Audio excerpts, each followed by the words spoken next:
Maghahanap ako ng ano guys, ng tinapay. Punta tayo doon sa may Filipino bake shop. May Lumi doon.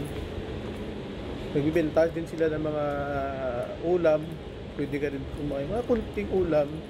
Tapos pwede ka rin kumain. Lomi, arroz caldo. Around ano pa lang? Around 9 o'clock in the morning. Thursday today at day off po na naman. So ayan.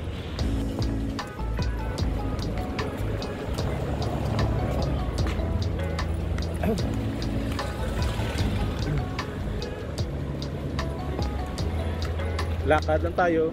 Lapit lang. Sanay na kami sa lakad dito. Marami naman yung lakad dito.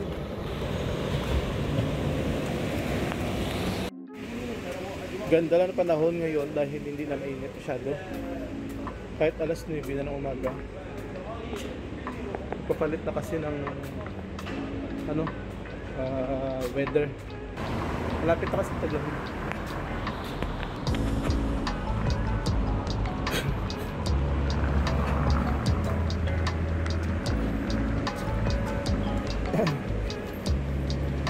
Ayan, Filipino restaurant yan. Ayan. So, doon tayo sa kabila sa may, sa may bakery.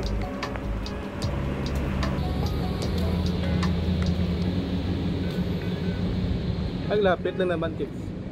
May 6 minutes to 7 minutes duro pa. So, ayan na mga kabayan. Goldilocks yung pangalan. Dito tayo ngayon si Goldilocks. Goldilocks. Check natin sa loob yung mga ano tinapay.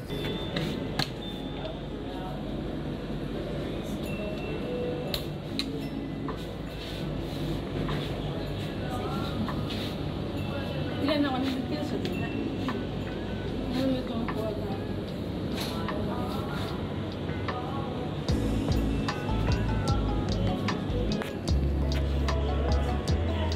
Ito pandesal. O ito. Itong saymada. Ubi. Ito na lang. 300. Small 300 pills. Pandesal.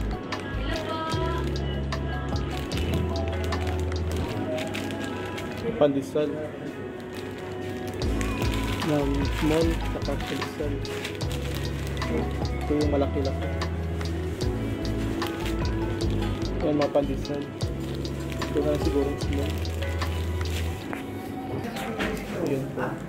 Brownies. Yan mga ano yun. Sarap mga nasa.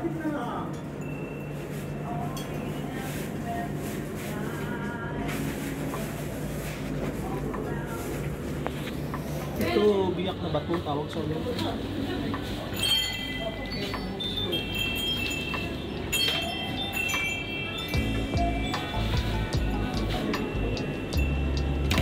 Ito masarap.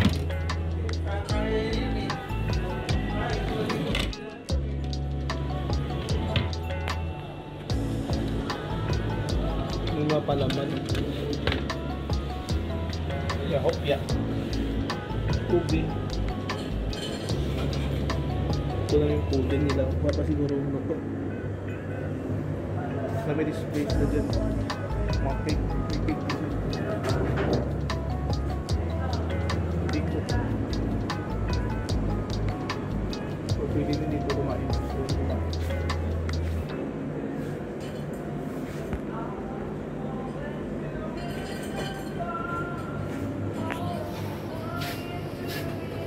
So, yan yung mga pinibinta na dito. Masasarap. Order ako ng ano,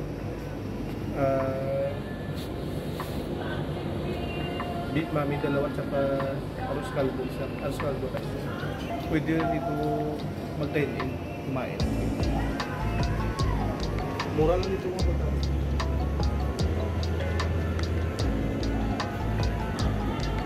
Goldilocks. So,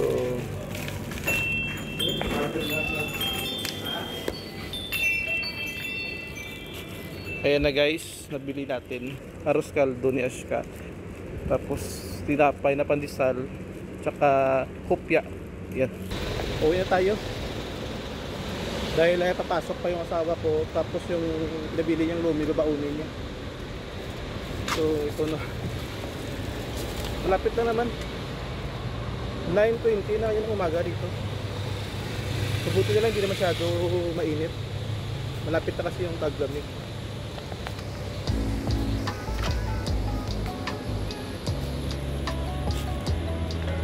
Wala pa masyadong tao dahil bukas to mga shop alas 10. Dito kasi na area na to maraming mga shop, restaurant, halos dito lahat. Pero yung mga shop na maliliit lang, hindi katulad doon sa ibang location dito. Yung malalaking supermarket talaga, gaya ng mga Lulu, Al Jazeera na main branch. Tapos malaking mga shop, mga restaurant, fast food. Malapit na tayo guys. Ano na lang, isang kanto na lang yung daanan natin. Hi guys, hello out there. Good morning ulit sa inyo. Karating na natin galing sa Goldilocks Bake Shop. So ito na yung beef mami at saka arroz caldo ni Ashka. Tapos yung hopya with pudding isa. Tapos yung pandesal natin. Ayan. Marami pa dito iba guys. Ating dalawa sila dito na area na nagbibenta ng mga Filipino bakery. So, dalawa sila dito. Yung isa, nakalimutan ko pangalan ng isa. Pero yung isa, siguro may tatlo dito na branch. But ibang location. Sarap ng mga tinapay, lutong Pilipino talaga yung mga nila. May mga kakanin sila minsan na mga daming kakanin na mga sasarap na niluluto nila. Yung mga paninda nila dyan sa bakery, sa Goldilocks, ay mura lang guys. So ito na yung natin, beef mami tsaka arroz caldo ni Ashka. Dalawang kain ito ni Ashka. Mag-alas 10 na, siguro gising siya sa loob sila ng kwarto eh. So kainin ito ngayon. Tapos yung kalahati, mamayang tanghali naman. Tapos ito, baulin ng asawa ko, beef mami. Mura lang naman mga paninda nila dito. Siguro sa atin sa Pinas mga 50 pesos. Ganun, 50-55 pesos yung serve na yan. Tapos yung pudding, tsaka mix na yung hopya sa loob. So bumili ako ngayon, siguro binili ko lahat nasa pera natin, nasa mga 300 plus. Kasi 7 piraso na ng hopya. Pinakasyaw kasi yung 2 dinar. Yung 2 dinar sa atin na yun eh. Nasa 300 na yun eh. 300 na yun kasi 1 dinar ngayon palitan is 154 yata yung palitan ngayon. 154, 153. So lahat to, include pandesal, 300 pesos na sa atin. Pandesal na, kahit nakapak mo. Mainit pa, pero nakapak mo. Ito na sa mga 30 pesos sa atin. Ano na siya? Siyam na piraso na siya na pandesal. Small to. Yung big, 6 piraso. Yan. So, that's it. So, nakita nyo na yung Goldilocks, Goldilocks Bakery dito sa Bahrain. May Goldilocks na rito. Matagal na siguro dyan, guys, dahil wala pa ako rito sa Bahrain. Pagdating ko dati, pagdating ko doon, nakita ko na nung nagpapasyal kami sa area na to. Kasi dati sa kabila pa kami ng area. So pupunta lang kami dito para magbili ng mga halimbawa yung kakanin mga kakanin, ulam, tapos gusto namin kumain ng mga Filipino food sa mga Filipino restaurant. O yun na pupunta kami dito. Ngayon na dito na kami. So, ayan, lakad-lakad. Lakad na lang. Dati, sakay ka talaga ng transportation, aabang ka ng transportation or bus. Yung bus naman dito matagal. Matagal yung bus dito dumating sa mga bus stop. Kasi may mga bus stop in every sa location, sa mga street, may mga bus stop dyan. Tagal ang bus dumating, mga 30 to 45 minutes dito.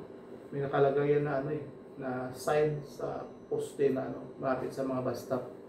Tapos yung bus nila dito, letters at numbers. Kung anong area ka, yan yung mga daanan niya.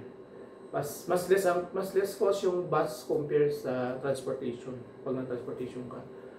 So sa next vlog na lang guys, i-open ko sa inyo magkano yung cost of living dito sa Bahrain, kasama na yung flat, pamasahe, at saka yung halimbawa may anak ka rito, babysitting. I-share ko yun sa inyo sa susunod na video. Please don't forget guys to subscribe sa aming munting channel, lalo na sa aming nagsistart magbablog, Pinoy Family in Bahrain. Please don't forget to share also, at saka hit the notification bell para may notify kayo